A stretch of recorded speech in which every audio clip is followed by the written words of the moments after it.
Here's some shapes that I like to practice. I call this a B7. I'm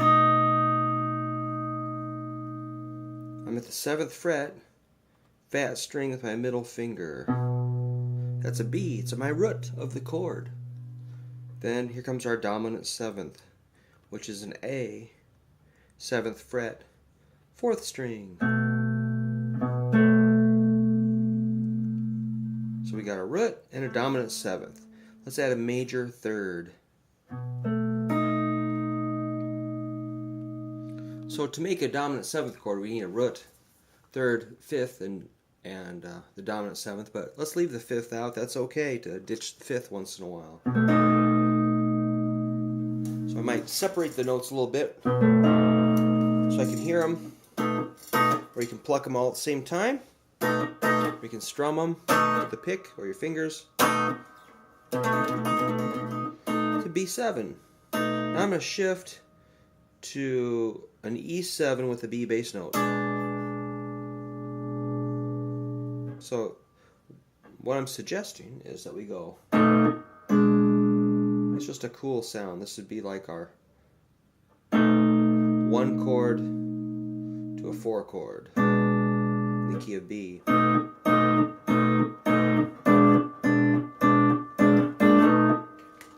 So there's a B7. E7 with a B bass note is like B,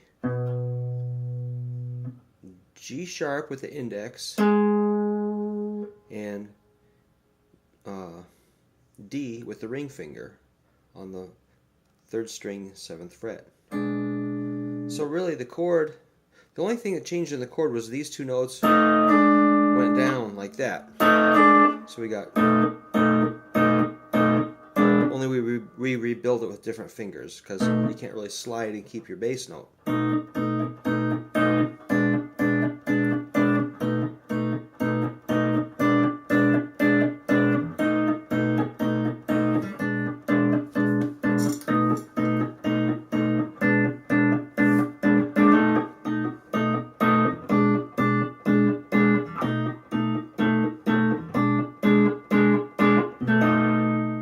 So that might be a little awkward because you're balancing on your middle ring pinky. You're used to using index for more things. We're strengthening the middle ring pinky, especially the ring and the pinky, making them more dominant fingers. Then I like to shift down here to A. That'd be A7 to D7 with an A bass note. Then I come down here to G. G7 to a C7 with no G in the bass. And then I might go down here.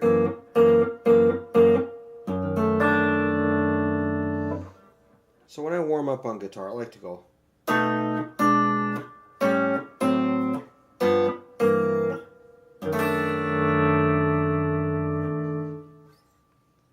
So that's B7 to an E7,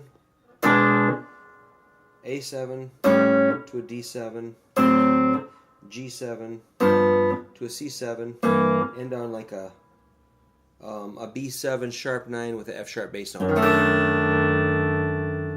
So what you got to be aware of when constructing chords is simply a major chord is made of a root, 3rd, 5th. That's the 1st note of a major scale, the 3rd note of a major scale, and the 5th note of a major scale. So of course we got to go back, make sure you got your scales.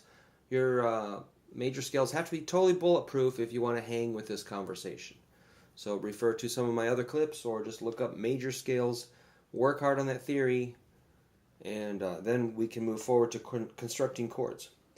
So let's just check it one more time. A B7, we got a root, dominant 7th, and a 3rd. Dominant 7th is a flatted 7. So when we say B7, it's not a B major 7, which sounds like the Carpenters or something kind of mellow. The dominant 7th is that note flatted. So let's just check that out. Here's a major scale. in B.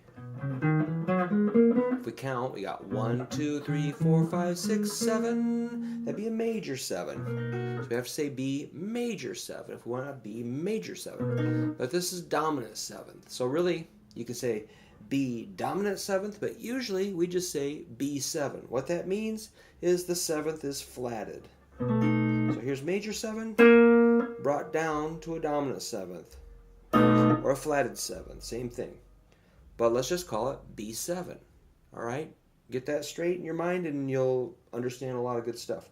So we got B7 to an E7 with a B bass note. On that E7 with a B bass note, we omitted the root, which is okay. You can do that sometimes. Take the root out. That's cool. Sounds fine. You probably have a bass player or a keyboard player playing that root anyway, or it's implied. So here, let's check it one more time. Now we'll do the same exact thing on A7 to D7 with a A bass note. Same chord shapes, just down a whole step. Now we're going to do the same thing. Down here, G7 to a C7 with a G bass note. So it's really the same thing. Now we put a little freaky chord on the end.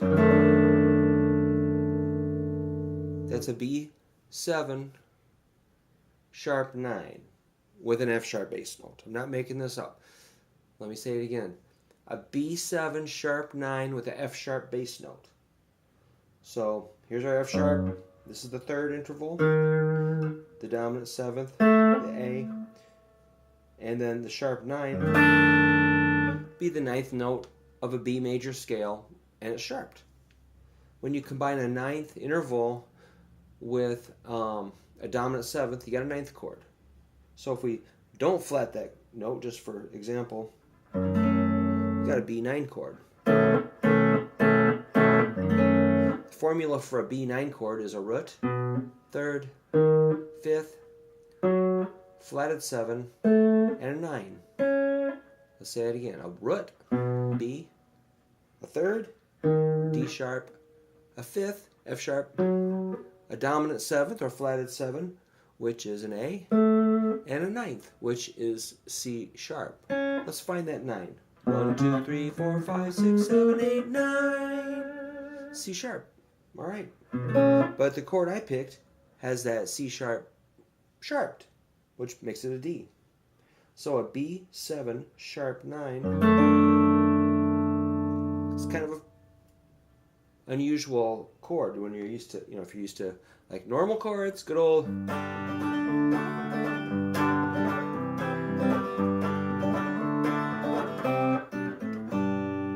Normal. This is freaky. Embrace the freakiness. It's all right. Just get into your chord formulas a little bit. All right, one last time. I'm going to blast through these. 1, 2, 3, 4.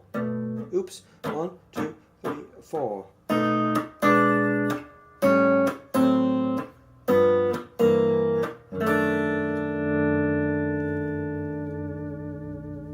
And that's how I like to warm up my fingers, my guitar, my ears. Just making sure stuff works. And, eventually you get tired of G, C, D, A minor, E minor, E7, all that, which is great stuff. But you got to get a little deeper into your chord formulas. And let's talk about it a little more in the future. Thank you so much for watching, and I'll see you real soon.